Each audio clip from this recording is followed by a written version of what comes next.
Good morning, good afternoon, depending wherever you are. My name is Sharon Fitzpatrick, and I'm really excited today to have Laura Foley of Laura Foley Design doing Cheating Death by PowerPoint. She has written for us, she's been a great contributor, and we're really excited to have her on today's webinar, which is sponsored by Citrix. Citrix has been kind enough to offer us a 30-day free trial. You'll find it in chat, and I will probably put it in chat again. You're welcome to just go to the website and try it for free. It's what we're using today, and I happen to be a huge fan. We want you to stay connected with us. We're all over social media. If you want to tweet today, just use the hashtag PresentationXpert. And at this time, what I'd like to do is turn this over to Laura Foley and say thank you very much, Laura, and I can't wait to see what you have going for us. Great. Thank you so much.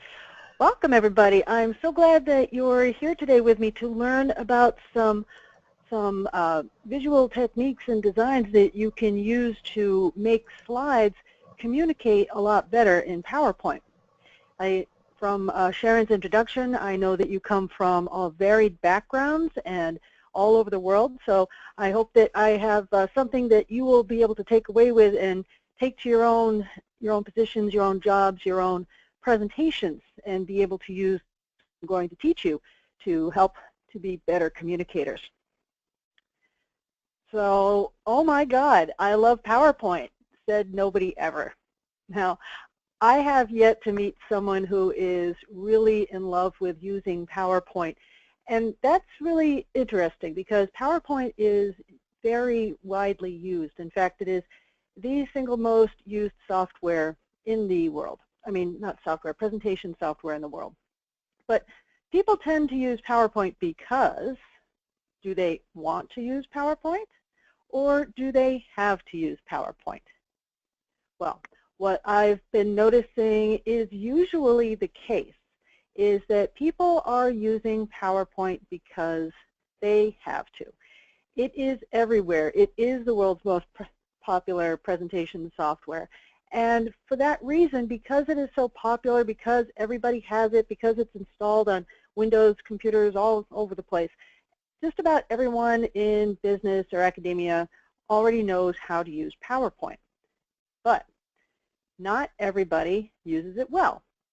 Because just like knowing how to use a hammer or knowing that you have to hit nails with a hammer, that doesn't make you a master carpenter just because you have a hammer and you know how to use it.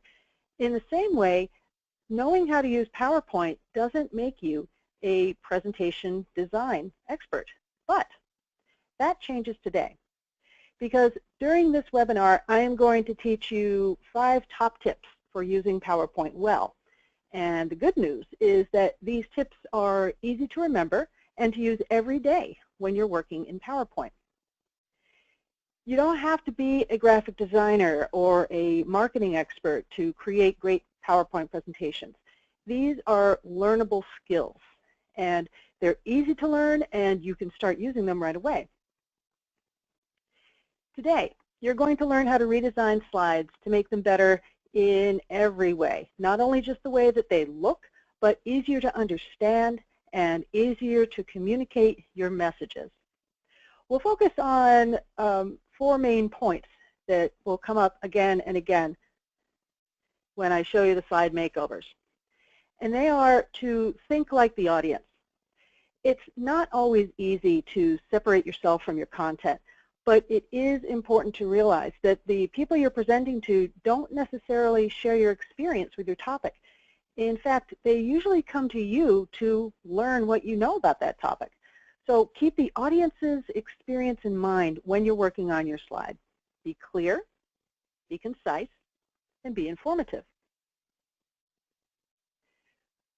We need to start putting less stuff on our slides.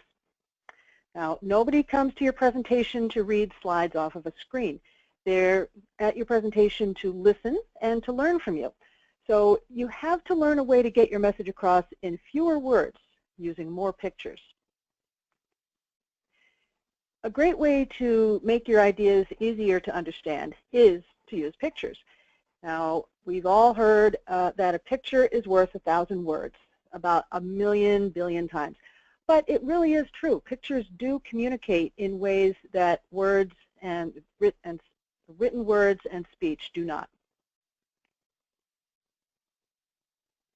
We are going to combine these first three things, thinking like the audience, putting less stuff on your slide, and using more pictures, as we apply the Analyze and Synthesize method of redesigning slides, which I'm going to explain. So let's get started. Now, Ludwig Mies van der Rohe said very famously that less is more. And he was an architect who was speaking about how simplicity and functionality can be a lot more powerful than complexity and needless decoration. If you remember nothing else from this webinar, I hope that this sentence, less is more, sticks with you. Do not read your slides. That is a big, big, powerful lesson. And it's funny, but people who put lots and lots of text on their slides are typically using them as teleprompters. They're reading from their slides to the audience. This is by far the most annoying thing a presenter can do. And it's not just me saying that. It is thousands and thousands of people on Twitter complaining about their classroom professors reading from PowerPoint. It's about people in training reading from PowerPoint. It is a big, big problem. So if you're reading your presentation to your audience, it's kind of like a story time for little kids. Your audience probably already knows how to read, so it can be insulting and annoying to do it for them. Another important thing is that if you're reading to people, they'll probably be wondering why they bothered to be in the same room with you when they could have read the presentation themselves. Presenting is a real gift that we as presenters have, that we are able to connect directly with an audience. So we do want to make sure that we're doing that in the most positive way possible, and that is definitely not by reading your slides to people. Now let's start with Analyze and Synthesize. And this is a method of redesigning overly wordy, complicated, or busy slides. The first step is that we analyze each slide to determine the most important parts of the message. You may find that when you analyze a complicated or a very busy slide, it'll be necessary to create more than one slide to communicate all of the messages that are there. And once we've determined our main messages, it's time to distill them down into new, more concise slides. That means getting rid of excess text and adding images that do a better job of explaining concepts. So let's take a look at this Analyze and Synthesize method in action by looking at this slide. And I'm going to pause for a moment to give you a chance to read that slide.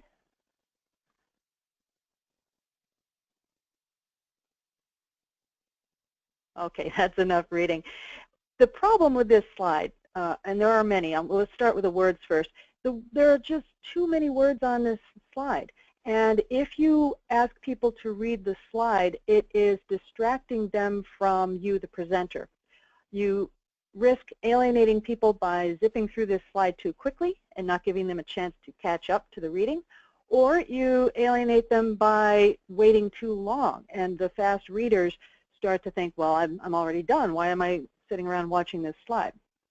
Aside from the too much text being on the slide, the colors in the background are not really that attractive. They don't speak about family farming.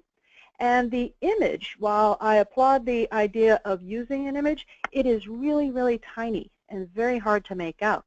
And it really doesn't hold a chance, it doesn't stand a chance against all of the text on this slide. In the first pass of analyzing this slide, we can read the text and figure out that there are three main themes going on in this slide. First, we're talking about the definition of family farming. What is it?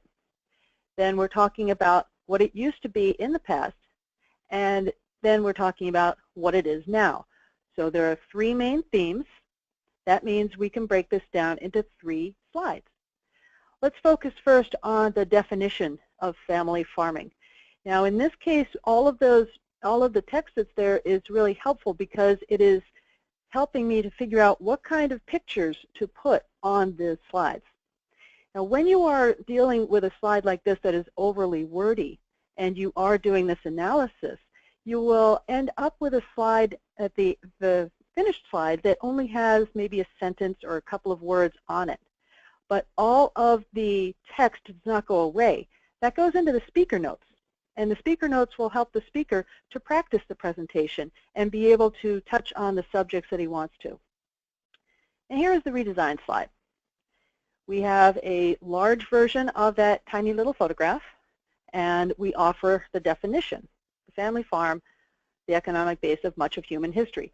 That is the distillation of all the words that we saw in the slides before. People are loving the picture and want to know, where do you get your pictures? Well, that is an excellent question, and there are a lot of places where you can get pictures. I use Wikimedia Commons a lot, and I use that because a lot of the photographs are free. They are in the public domain, which means that you don't need to purchase them or to attribute them, and you can use them commercially or privately or really for any use that you want. In Wikimedia Commons, you'll also find some photographs that are rights that have certain copyrights to them, but they are still free to use. And on each photograph that you find there, you'll see what kind of copyright they ask for, or rather what kind of attribution they ask for, so that the cost of the image really is just putting down, indicating someone's name, the original author of the work, where it came from, the website it came from, and the type of copyright that it has. You know, that's one of the things I love about from PowerPoint 2013 on, where you can say insert pictures, you can insert an online picture, and Bing will bring up Creative Commons pictures, and that really, I think, has been a really nice addition to give people a wide range of resources for pictures. Back to you. All right, very good. I'd say that the Bing search is a good place to start, but you really do have to be careful because the onus is on the user to make sure that the pictures are correctly attributed, that they are in fact in the, that they do have Creative Commons licenses, and that they are something that you can use. And that's especially important if you are working for a company that distributes these slides or that they might see a wide audience. But this really is the copyright talk is really a talk for a whole other webinar, really. But I will throw out a couple other image sites that I like. It's Morgfile, M-O-U-R-G-E. I think, no, I'm sorry, Morg. Oops, I just forgot how to spell Morg. I'll get back to you on that. But Morgfile is one, and Pixabay is another one that I like for free images. So it is important to have these images. It's really, yes, thank you, morgfile.com just appeared in the chat window. Getting back to this family farming slide, this is the second idea where we're talking about what family farming used to be like. And when we synthesize it using a photograph, and this is something you might be able to see in the bottom right corner, it might be too small, but in the bottom right corner it does say Copyright German Federal Archive. So this is a historic photograph of a woman and her daughters working the family farm. And we say that it used to be a way of life. And then the present, all of this text can be distilled down into those days are gone. And again, down at the bottom, it's image copyright 2010, Philip MC. So that's the attribution for that photograph. And here's another delightful slide. And this was a slide that was submitted to me for redesign, and I have taken away the identifying marks on it so that right now it's just Acme Medical Services. And there is a lot of stuff going on this slide, a lot of information on this slide, not to mention this kind of word art name going vertically up the side of the slide, which I never recommend that you put vertical text like that because people have to tilt their heads to read it, and it's very awkward. So the first problem is, of course, that there is too much stuff on this slide. And the first idea that I found on this slide is that 10% of the posts of medical officers and then the rest of that. And then this is the second idea on this slide. This is the third idea, the fourth, and the fifth.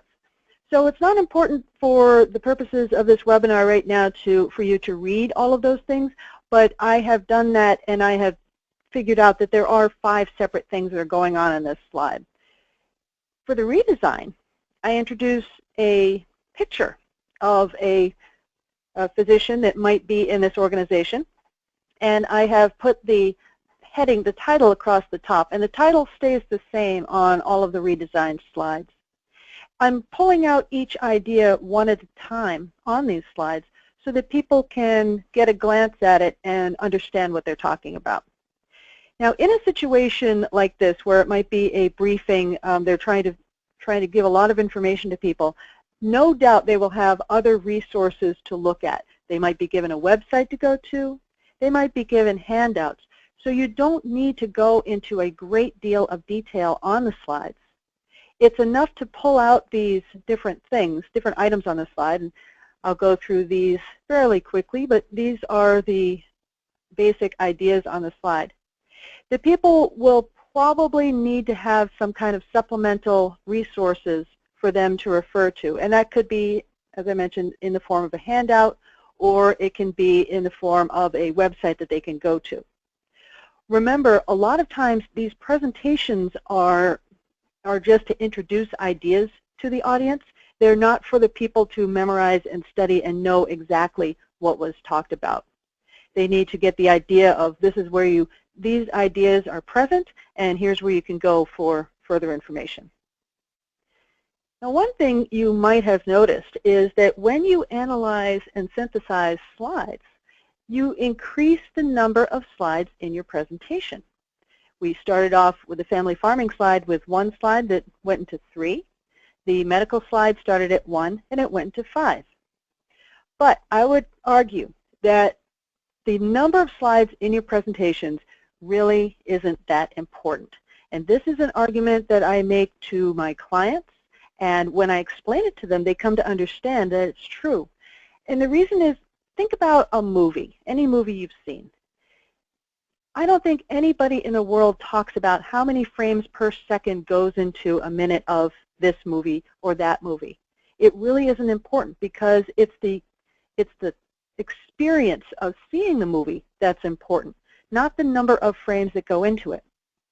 Similarly, that's what I'd say to people about PowerPoint. I've seen 30-minute presentations that have 1 slide, and I've given 30-minute presentations that have 50 slides. But you really can't tell that there are so many slides because they move very quickly, they're a part of the animation, and it really breaks the information across in one idea slides that help audiences to understand. So they don't really know that there are that many slides. In fact, people are often surprised when I tell them how many slides my presentations have. So don't worry that you're increasing the number of slides, because if you're speaking at the same pace, then the information will come out of your mouth and the slides will appear behind you at about the same pace as before when everything was crammed into 1 slide. I'm going to be quiet for a moment so you can read this slide.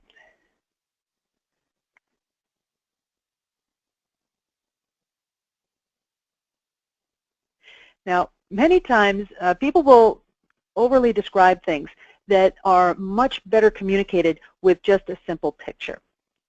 Now that you've read this and you have looked at this supporting clip art, see how much better it is with a picture. Now look at this guy. He is not doing something that's very smart, and in case the audience doesn't understand that this is not the best idea in the world, we have another image that comes up. Now this is a universally understood symbol for no or something that you shouldn't do.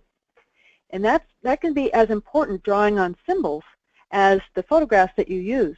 Because a symbol like this, because it is understood, saves you the trouble of explaining what it means. And you can communicate your ideas instantly by drawing on symbols and photographs like these that have a universal appeal and that people universally understand.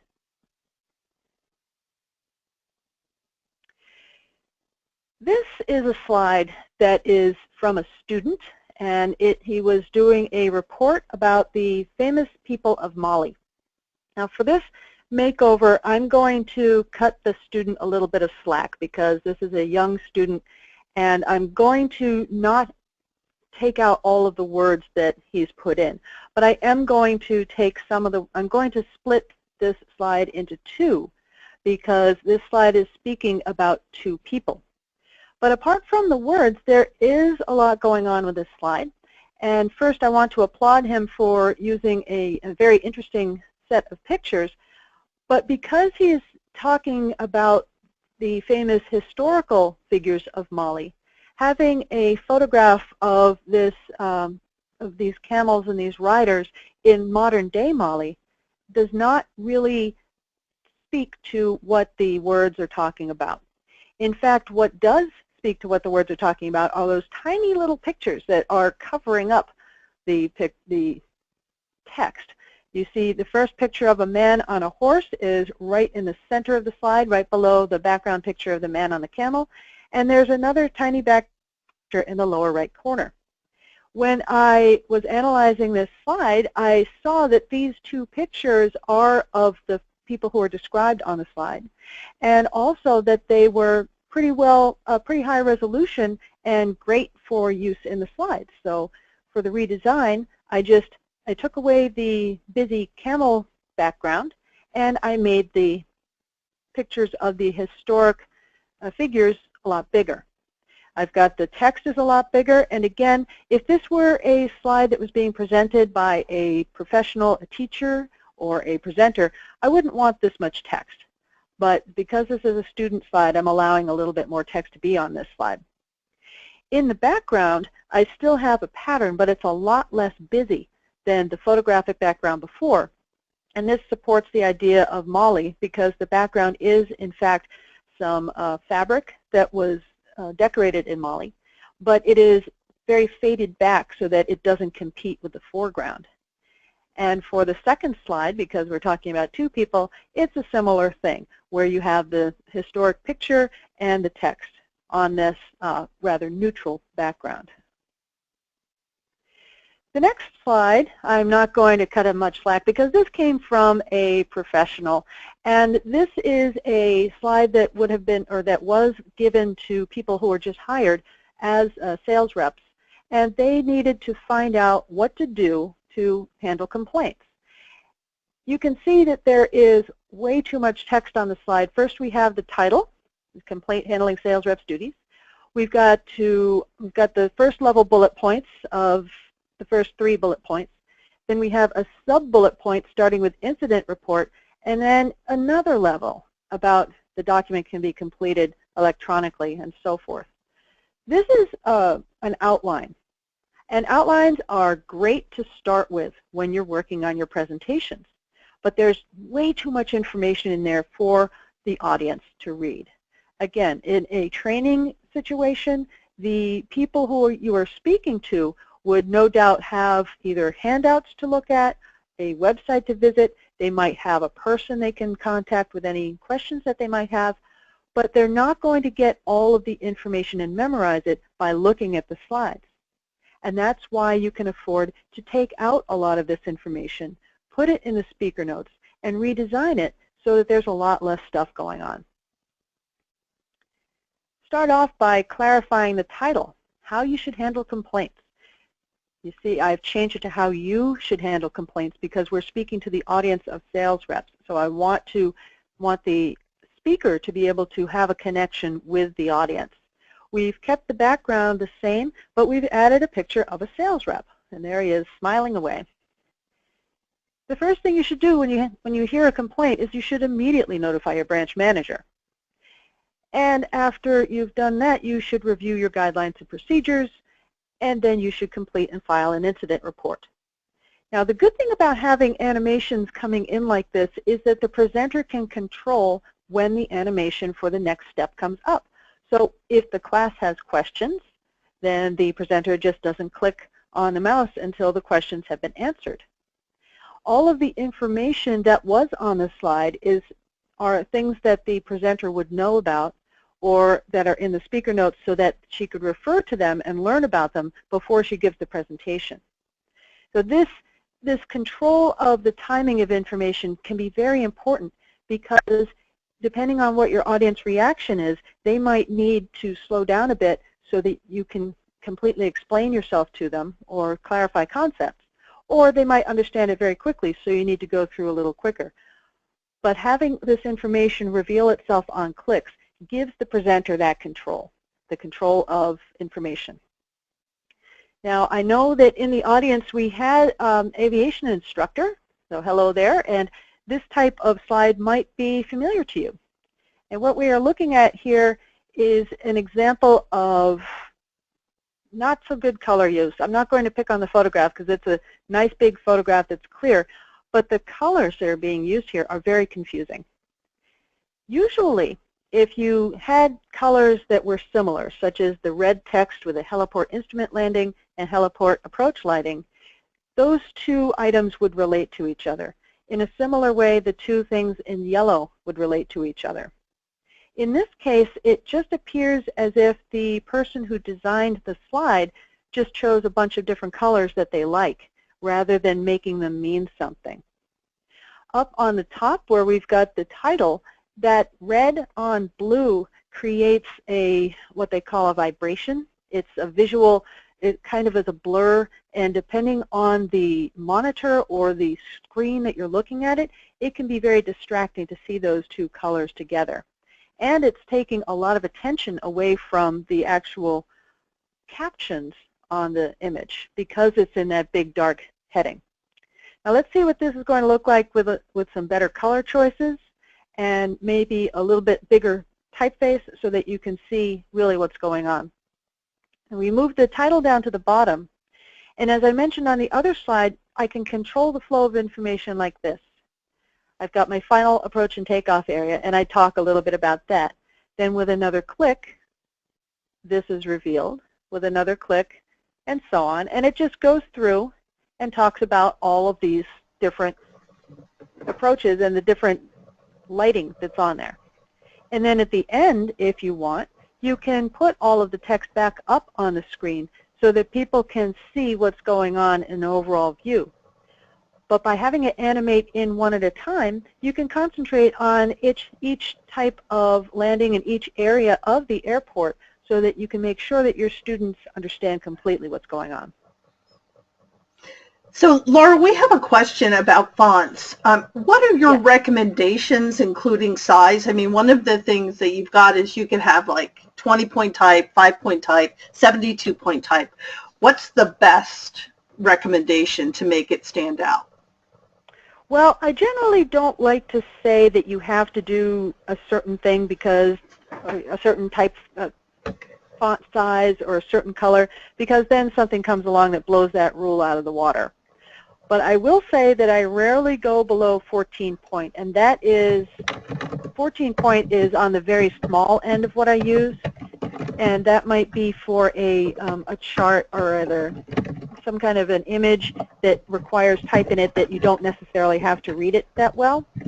But you have to consider what the viewing experience of the audience is going to be. If you're in a room where people might be 12 feet away from you, say a conference room, Muted. you can have the text a little bit smaller. If you are presenting to a keynote, presenting a keynote address at a giant conference where there are 1,000 people in the room, then you have Unmuted. your text a lot bigger so that people can see it from the way back seats. And in that situation, you might not want to go below 24-point. But when you have less text on the slide, then you can afford to make the typeface bigger so that people can read it from any distance that they may be. Is there a favorite font for numbers, like in a chart? Not really. It depends on what the PowerPoint template or theme is that you have. The themes and templates come equipped with the typeface that is supposed to be used.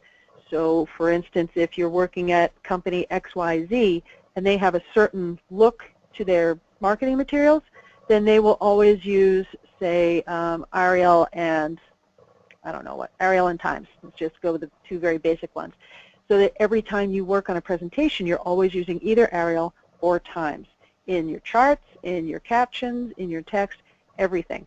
Yeah. And the choice of typeface makes the PowerPoint presentation have a better connection with a organization's brand identity, so that all the marketing looks like it comes from the same place. Well, I mean, it's definitely consistency and brand, but sometimes you have to be really careful when you're setting up your template not to have fonts that don't do well when they're on the web or on PowerPoint. They could be too thin or too light. They might be great for a corporate logo, but you've got to be able to consider all aspects. Yes, absolutely. And that's part of knowing where your show is going to be presented. Good point. So back to you. Okay. So you've had, audience here, you've had a chance to look at this lovely map of the United States. And this is an interesting slide because the title of it says 8 regions, but in fact there are 9 regions that are being called out. The map itself, I'm not sure if you can tell on your screens, but it is highly pixelated.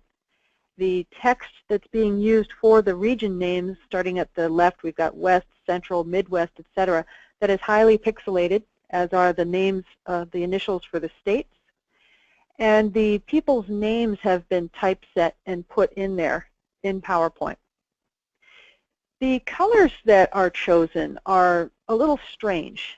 They don't match with the template that it's in. Ordinarily for red, we use red for things that are dangerous or something that is undesirable. Think of phrases like red tape or you're in the red, meaning red tape is excessive bureaucracy and rules. Being in the red means you lack money, you owe money to people. So it's seen as a negative thing, just as in a traffic light where you have green is go, yellow is caution, red is stop. To have such a large swath of red on here is a little bit strange because it might imply that there's a problem with this region, which indeed there is not. So this was just a color choice that was made that doesn't fit in with the template or with the idea that everything is okay in this region. To change the way that this map looks, I found a vector image of a United States map, and I will tell you that a wonderful place to get free vector graphics is called Vecteezy. It's V as in Victor, ECTEEZY.com, Vecteezy. And it is a place where you can download free EPS files that you can ungroup, you can regroup in PowerPoint. When you ungroup them in PowerPoint, you can change the colors around, and that's what I did for this map. So it's a nice clear map now. And we have the colors of the regions are taken from the template. So now the colors look like they belong on that template. Another thing I did was to typeset all of the names of the regions and the people in the regions. And the region names, the color of the region names now matches the actual region.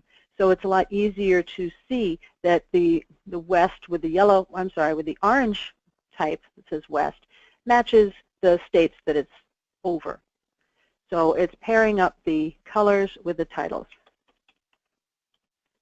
I'm just typing Vecteezy.com in the chat room so that you can know where to get these great kinds of resources. I'm going to give you a moment to take a look at this slide.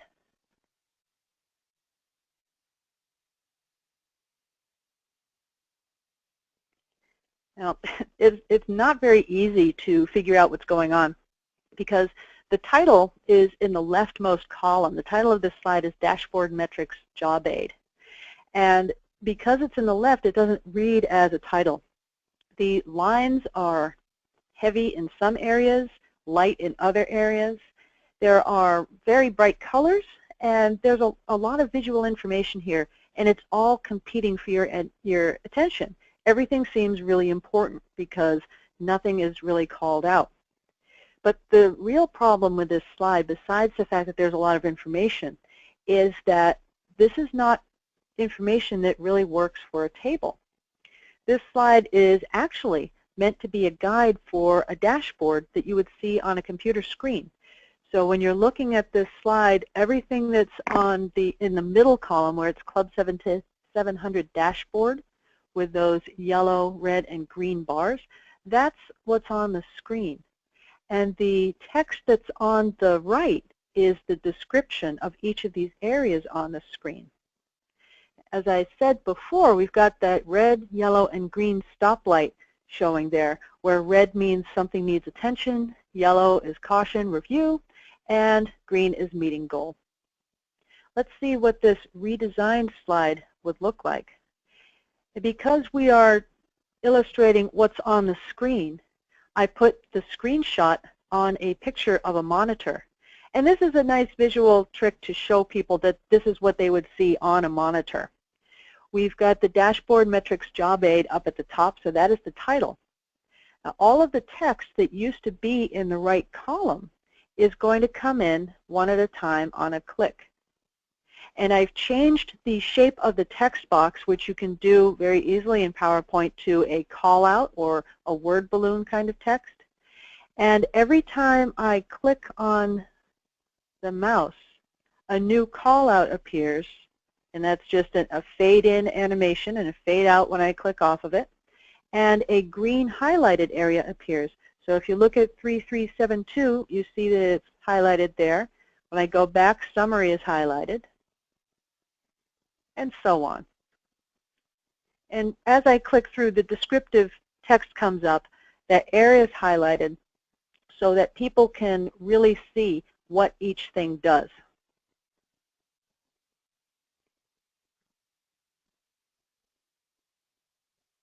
Like that.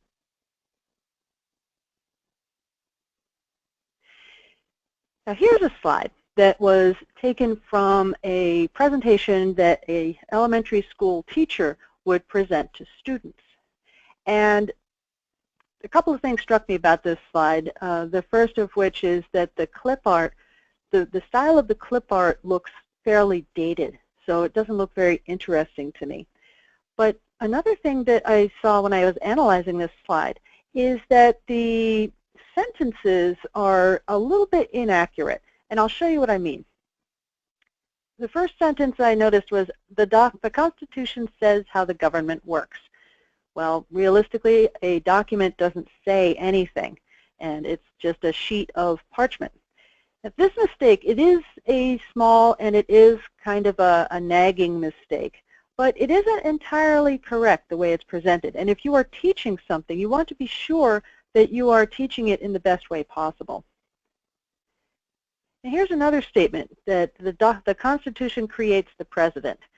It actually created the office of the President. Again, it is a small detail, but where you're trying to be the teacher and the expert, then you do want to pay attention to the details, because that is what gives you credibility. When I did my research and was analyzing the photograph of the clip art, I realized that there are lots of images of the United States Constitution that I could draw from. So I took one of those and blew it up really big to use as the background. And we are going to create, or rather I've made two slides so that we have a couple main ideas. We have the Constitution and what it did. And then in the second click, it created the three branches of our government. I think that this, having an actual photograph of a copy of the Constitution, makes it seem like more of a real document. And by synthesizing what the text that was there into something that is a little more accurate, gives a better representation to students of what the United States Constitution actually did. All right.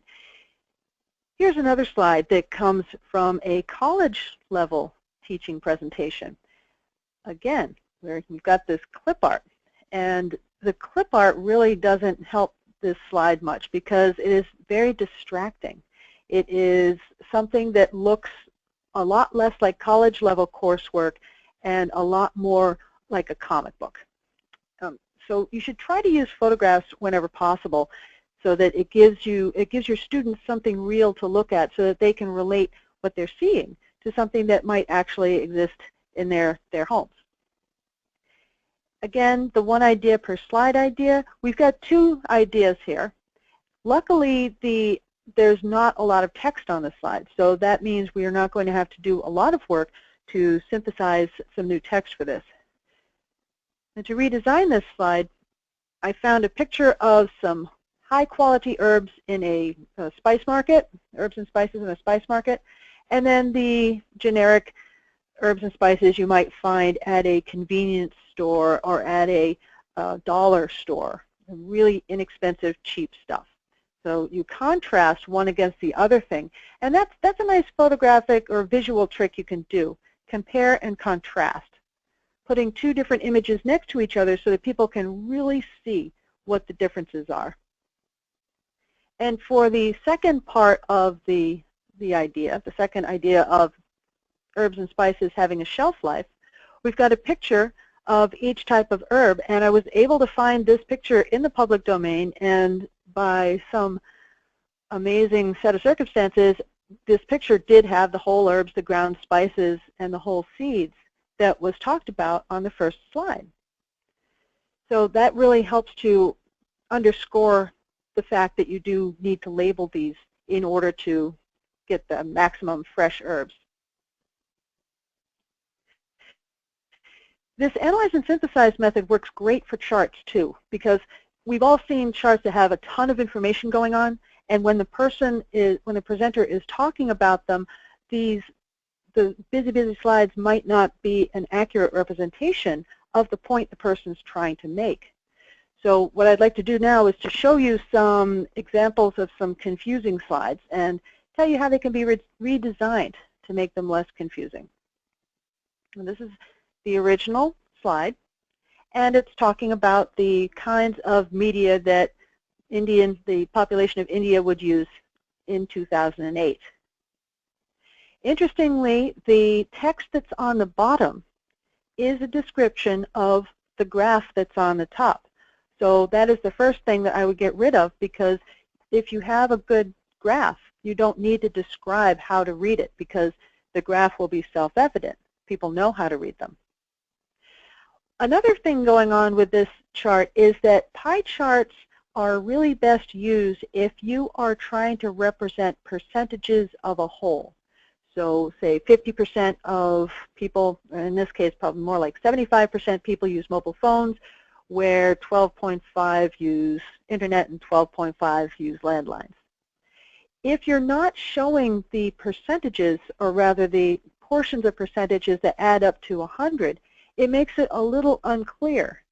So to a better representation of numbers like this would be a column chart like this, where you can really see that the 296 million towers over the 45 million and 39 million of landlines. And you can also see that landlines and internet are about equal compared to mobile phones.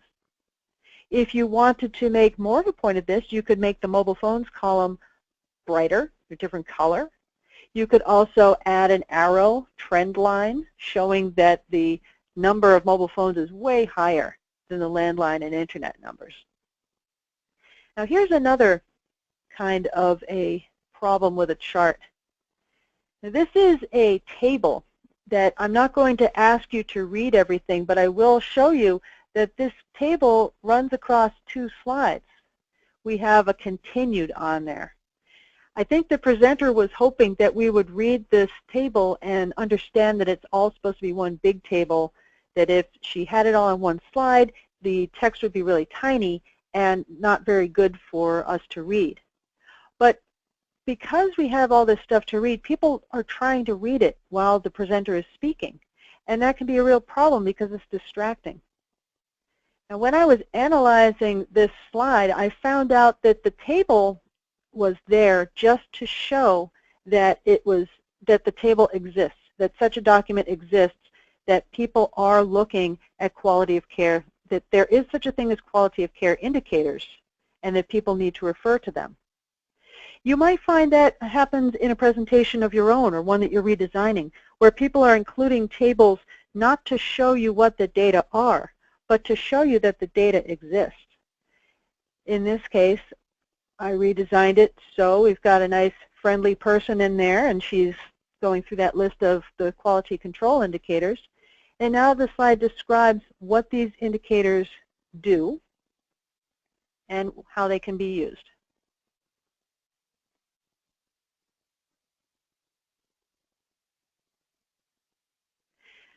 Another thing I see a lot is text that could better be portrayed as a chart.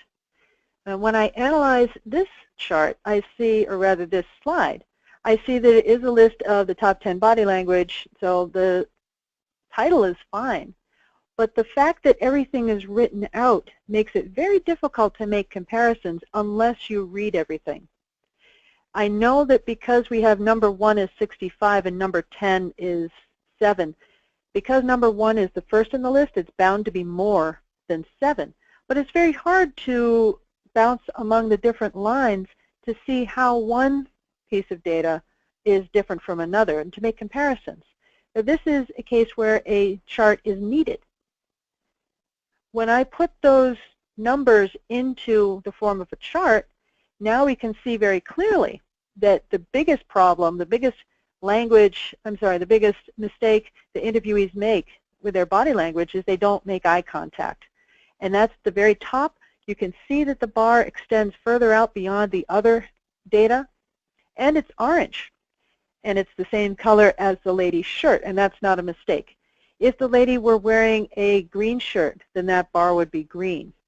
And if she were wearing a brown shirt, that bar would be brown. Something to contrast it that makes it stand out as the biggest error that people make, and also taking some of the color from the photograph itself. Because this is now a bar chart, you can very easily see how it cascades down so that we've got the topmost things that people do wrong are a little bit bigger bars, and the things that people don't do wrong very often are very small.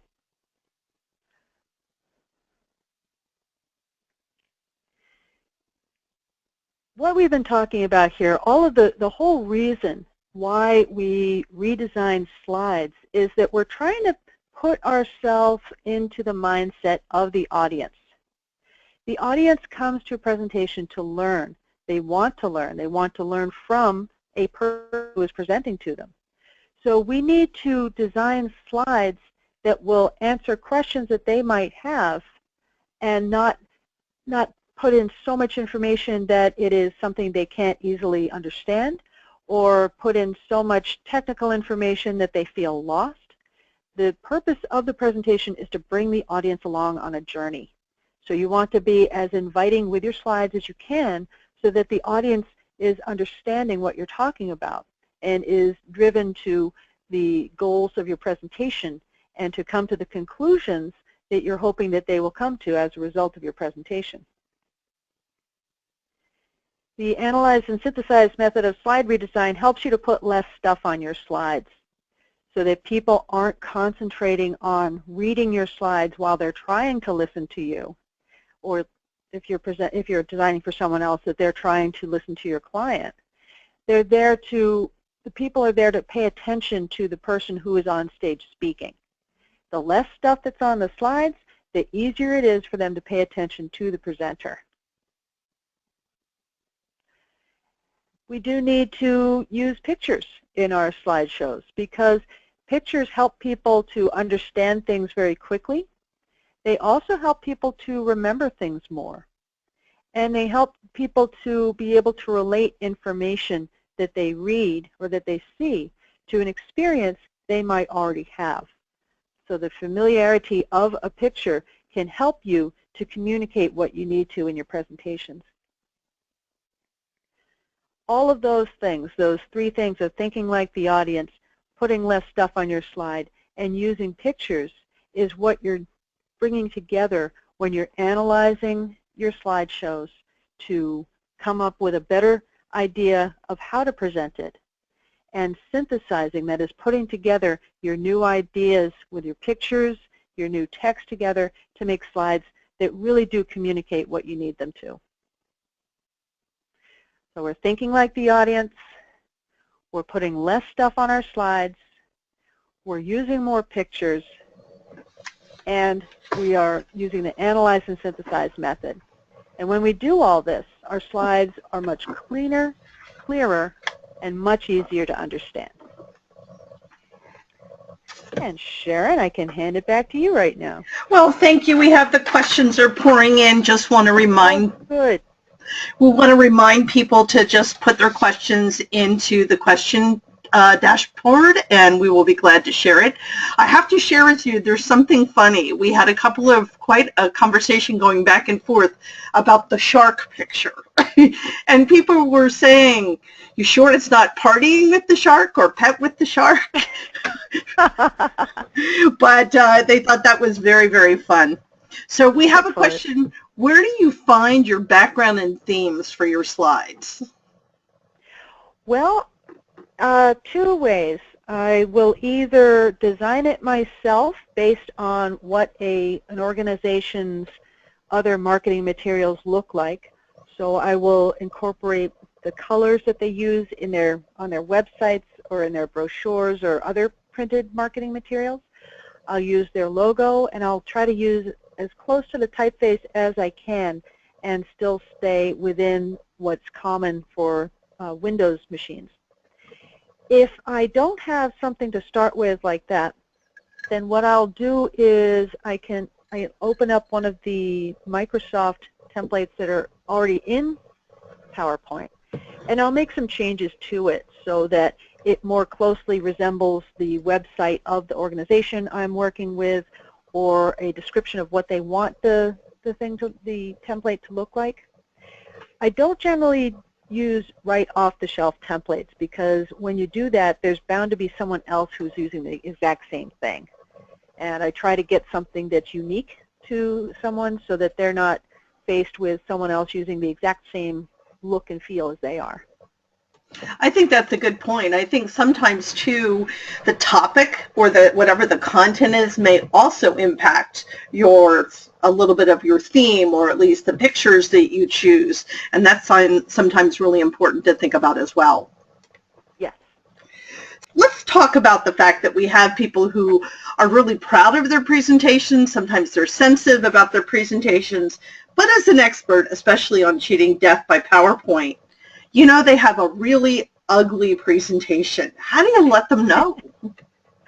Well, here's what you don't say. That is clearly the ugliest presentation I've ever seen, because that is like insulting somebody's child. They don't want to hear that. What is a better way to do this is to ask someone about what their goals are for the presentation. So, for instance, let's go to an example where an engineer might have developed some software that accomplishes a task, and he's trying to get funding to develop the software. If he goes to the VCs, the people with the money, and explains how the software works, he's going to lose the audience because they will not understand him a lot of the time. His goal for the presentation is to get funding. So what he needs to do is to be able to describe the benefits of what he's designing, so that the people with the money can say, oh yeah, if this technology takes off, it will solve problem X, problem Y, problem Z, and we can certainly make some money off of this invention or this software. Yes, we will fund you. So it's trying to, if someone does have that deck that is unattractive, you can start the conversation with, are you seeing the goals? Are you realizing the goals that you had for this deck? Are you getting more funding? Are people signing up for your seminars? Are the people you're teaching learning effectively? And if the answers to those questions are no, then you can explore different ways to show the information in the presentation so that you're not insulting, you're not hurting their feelings and turning the people off to you, but rather you're acting more as a a trusted associate who wants the same things as they do. You want them to succeed with their presentations. Good point. Going back to our friendly shark, who everyone wants to pet before you put the no petting zone up there. How do you deal with sometimes pictures can be distracting as well as really important? For example, the picture of the dairy cattle may overly focus on the idea of the family farm, and there are really many types of family farms, and I know it's just to be an example, but how do you find that balance between what's distracting and what works? Well, it's all part of the act, really. If you want to disrupt people, bounce them out of their chairs, see if they're awake, you can always throw in an extremely distracting or strange photograph and waiting for the reaction and say like, oh, I just was hoping you were awake and paying attention. I try not to put in photographs that are super, super distracting if they are meant to illustrate a concept. So an example of this might be if I were trying to illustrate a concept of a meeting, a business meeting, and there's a photograph of a business meeting, but one of the people in the meeting has piercings all over their face, they've got these tattoos and some wacky hair color, then that wouldn't be a good picture to use to illustrate business meetings because everyone would be focusing on the appearance of that one person in the picture. Right. So depending on what your goal is, do you want to illustrate the idea of a meeting or do you want people to talk about your weird picture? That's a great point. That's a great point. I think you face that in multiple things is you want to use the picture to get a reaction, and that reaction you can control based on how you deliver what the content is. So, yep, absolutely. So we have a question from Liz. Can you comment on using company logos and names in the footer? Sure. I go both ways on it. Some of my clients that I work with insist on using their logos on their slides. And that's okay. They've made an investment in their logo and they want people to know who they are. The problem arises when the logo takes up a lot of real estate in the slide. And when it takes up too much space on your footer, you're losing perhaps a fifth of the slide that you can no longer put information on. What I try to get my clients to do is to put the logo on the very first slide that is up when people are entering the room, and on the very last slide, so that when people are asking questions of the presenter, the logo is visible to the people. Yeah. Because my theory is that people are not going to forget who you are and where you're from in the time that it takes you to give your presentation. Yeah, I hate it when sometimes people just want the logo on every single slide because I think that's not needed. It's overkill. So I think the way you handled it's perfect. So here's a question from Rebecca. So why no periods at the end of statements on slides? If they're incomplete sentences, then they shouldn't have a period. I agree. So the last slide I put up there said, your slides will be clearer and easier to understand, period, full stop. I put a period on there because it's the correct punctuation. But where you're offering phrases, then you don't need to punctuate those as if they are sentences. So we have another question. PowerPoint's awful. At least that's what some people think. That's not a question. That's a statement. I know. Should I put a period or not? So we have real designers don't use it, do they? You know what? It's funny that you should say that because a couple of years ago I was at a design conference and it was in 2009 that I decided I was going to focus primarily on PowerPoint. And every single designer I told had some variation of, you're an idiot, that's the worst program in the whole wide world, that's terrible, it's no fun. Everyone thought PowerPoint was terrible.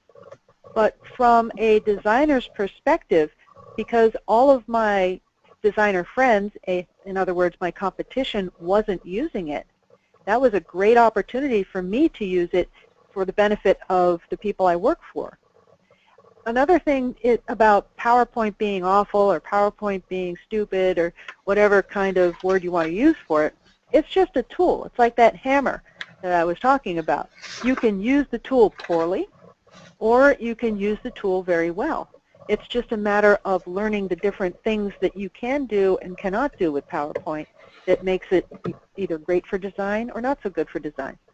You know, I use PowerPoint for everything. If I need to create a banner or, you know, there are different things that you can use it for. I love PowerPoint, but then I guess that's a good idea since I'm the editor or presentation expert. So I better like it. Yeah. Yeah, I use PowerPoint to make flyers and, of course, slides. But if I were sending something to print, I would absolutely not use PowerPoint because that's what it's not designed for, and it's terrible at designing for print. But if you're designing things that are visual, certainly presentations, or things that might be produced in an office off of copied from a PDF file, then PowerPoint can be a great tool. Yeah, I agree. So we have an interesting question from Annette. So does the development of a slide differ if you're giving a webinar using PowerPoint versus in person in a very large room with 300 plus people? I'm not sure the slide is different. It's certainly the presentation is different because the presenter lacks the ability to connect with her gestures or facial expressions to an audience that is online. Certainly having an online audience removes the opportunity to do things in person, like offering something for people to look at or to hold or to smell or to touch. You can't do that in a webinar. But the slides themselves, I find that I design them exactly the same for a webinar as I do for a live show. Oh, except for one thing, I would not tend to include video in a webinar because sometimes it can lag terribly and people don't get the experience of seeing the video immediately as they would if it were live in a room. Yeah, I think that's a good point. And I also think one of the nice things, too, about using and integrating slide is the whole idea of interactivity within a webinar that enhances your slide. You can put the chat, you can do polls, you can do different things. And I think that just redefines the experience for each audience. Yeah. So what are your thoughts on using custom non-standard fonts in a presentation?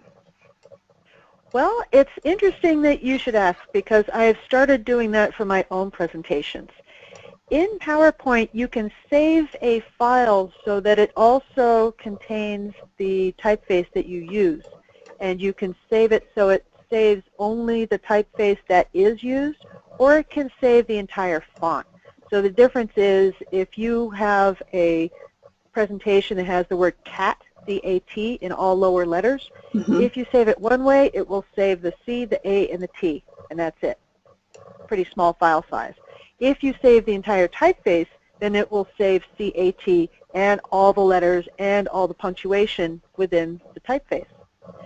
The upside is that you can create a presentation that looks like something people don't generally see using typefaces like the one that I used on the presentation today.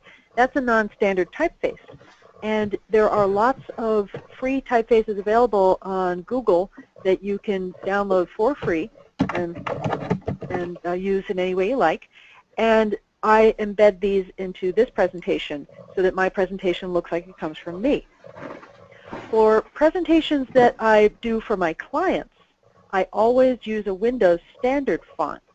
And that is because it has to be, the presentations have to be usable across an organization. The organization might be running, might be in all different parts of the world, different parts of the country. They might have an older Windows system that they're using. They might have cutting-edge state-of-the-art system that they're using. But it all has to look alike. And when you start messing the typefaces around, if someone is opening a presentation that has a typeface that is not loaded on their machine, then that can throw the spacing off. And you have line breaks where there shouldn't be, or the text is too small to fill a space, and it just doesn't look good at all. So I know we're running long, so I want to, we have a lot more questions. So just want to let people know that we're going to just go through the next couple of questions and then we'll end it. But I wanted to at least give you the option to listen to this, plus we will capture the extra questions in the recording. So We have a good question. Do you have any tips for a welcome slide that might be used during opening speeches but not actually referenced directly? You can use a looping slideshow for that. If you have a room that is gradually filling up, you can use a slideshow of maybe 5 to 10 slides that just continuously loop around. One of them might be your logo, or the presenter's logo, to show where they are. And there might be some pictures or a little bit of discussion about the kind of themes that you're talking about. Not giving away the whole show, but if you're at a tech conference, then maybe you've got some pictures of technology and talking about some of the technology you're going to introduce in your presentation.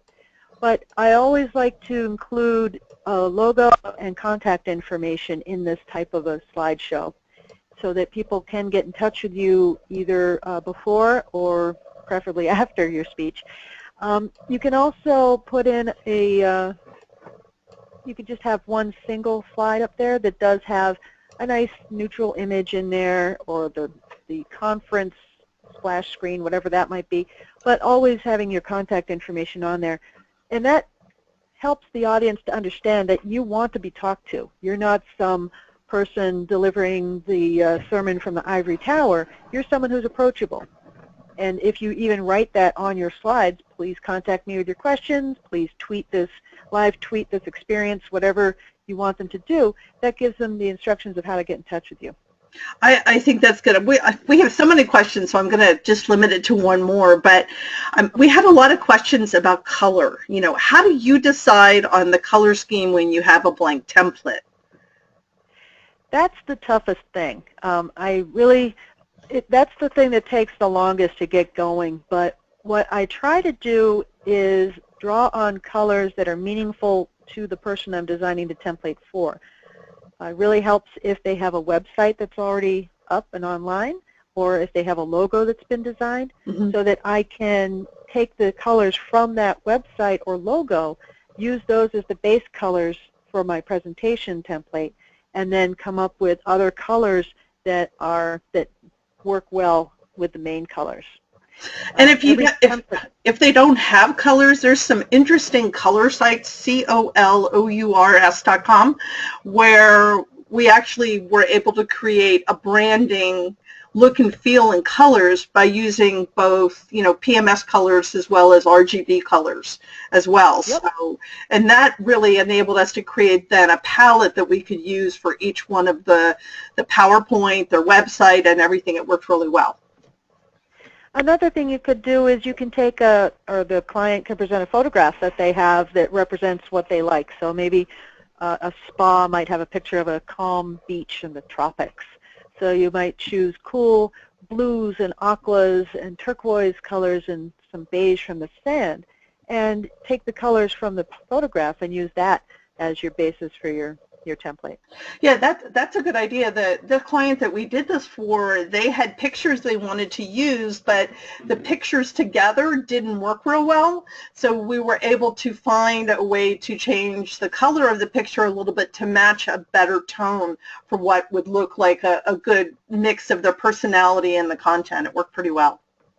Yeah, that's another, it's interesting you should mention that, because one of the tricks I do is if I've got a presentation that has a lot of color photographs and I don't want them to be color, in PowerPoint you can change the overall color of a picture to one of the colors that's in the palette. So that way the colors in the pictures aren't distracting, they are actually harmonized with the colors of the palette. I do that all the time. I was working on a presentation yesterday that the picture I wanted was a really dark black or gray, but I was looking for something that was more a blue-gray color and was able to change it and still make it look consistent within what we were trying to build. Yep, it's a great trick. Yeah, I love it. I want to thank everybody, and thank you, Laura. I thought this was fabulous. I learn a lot every time, and I'm so glad we finally got you on. And I want to remind people to mark their calendars for our June webinar, Oops, Geeking Out with hyperlinks and trigger animations in PowerPoint. And of course, Rick Altman is always entertaining, so it's always fun to do that. You can sign up. The webinar registration is open, and we'll be geeking out on Wednesday, June 22nd. Thank you so much. I want to thank you all, and I will end the webinar at this time. Thank you. Thanks. It's been a lot of fun. Mm-hmm.